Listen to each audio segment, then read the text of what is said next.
Alright, welcome to section 5 where we're going to be getting into a little bit more advanced CSS here. This is more for framework and positioning and things like that that you're going to find a little more useful as far as laying out a web page. So first thing I want to show you is what's called a float tag.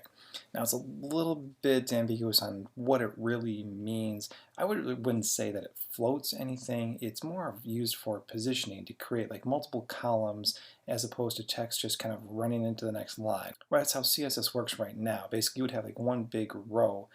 So let's go ahead and use this as a for instance. I took away most of our styles right now. I took away all of our styles and just have this div tag wrapped around this paragraph of text right now.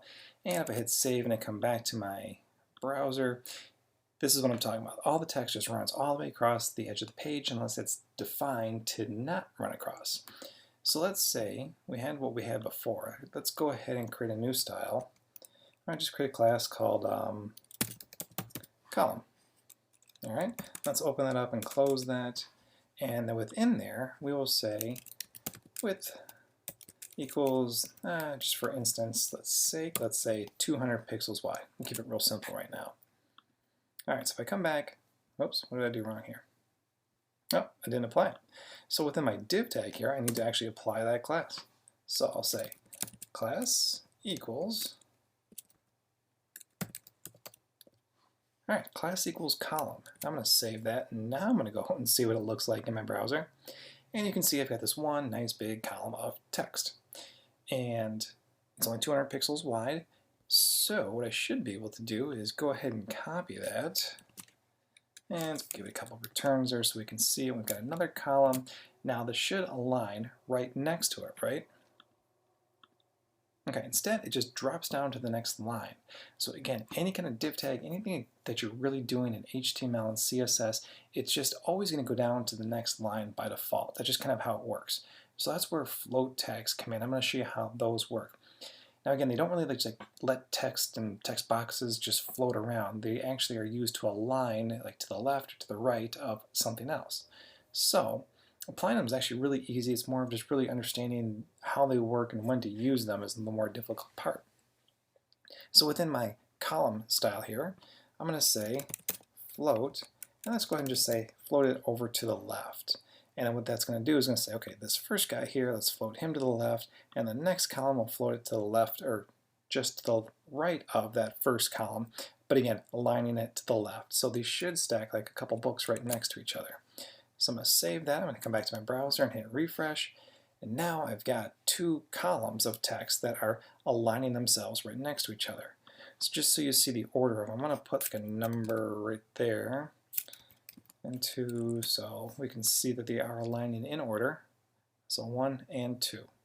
And I could just as easily float these over to the right as I did the left. There are times to use that, but for the most part, you're going to be floating things to the left. That's just how these columns usually get laid out. So within there, you can apply the same kind of styles that we used with our other things that we've done up to this point. Maybe we want to add some space in between these two areas. Now this is where that box position that I showed you earlier is going to come into play. What I could do is say, all right, my width of this column is only 200 pixels here. So if I were to apply padding to it, the text would be less than 200 pixels wide. The box itself would be 200 pixels wide, but because I was padding, which comes in, it's going to make that text area a lot smaller. Whereas if I were to use a margin, which pushes to the outside there, that's going to give me more room and allow me to keep that 200 pixel width. So let's do this. Let's go ahead and add a background color just so we can see these two boxes. And let's go ahead and just make it just something kind of light. I'm going to make it a gray. All right, nice light gray. Let's save that and see what that looks like. All right, so you can see that those two gray backgrounds are just touching each other, so it looks like one big block, although they're really not. Now let's go ahead and add some margin. What we can do is, maybe because I like it being tucked up against the left-hand side of the page and the top, I don't want to apply a margin everywhere. Maybe I just want to apply some right-hand side margin to push these two columns off of each other. So let's say margin on the right-hand side, and let's say 20 pixels. That'll give me a nice gap in between them. I'll come back and hit refresh.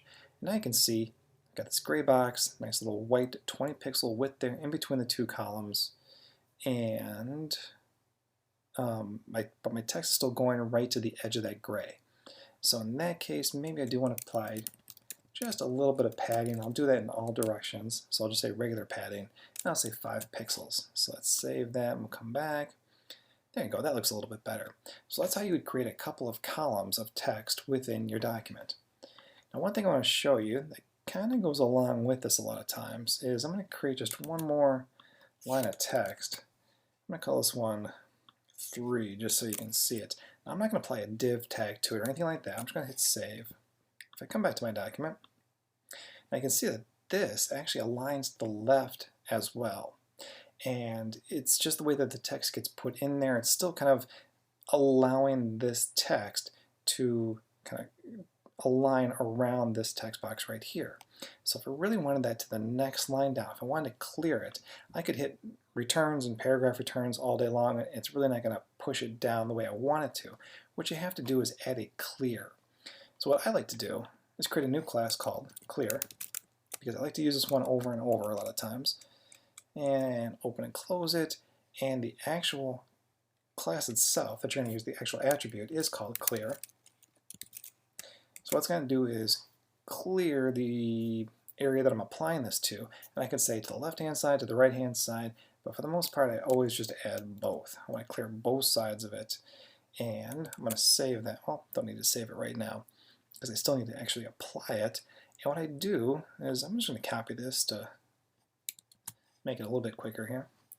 Now I'll apply a div tag and a class called clear, and apply it right there. Now what I'm doing is basically putting like a return in between these two paragraphs, column 2 and what would be column 3 right here. So I save that, I'm going to come back and hit refresh, and my text broke down to the next line. It cleared it down to the next line. So that's how you use float tags and clear tags. Again, I showed you both in the same video because they usually go hand in hand, so hopefully that helps you out.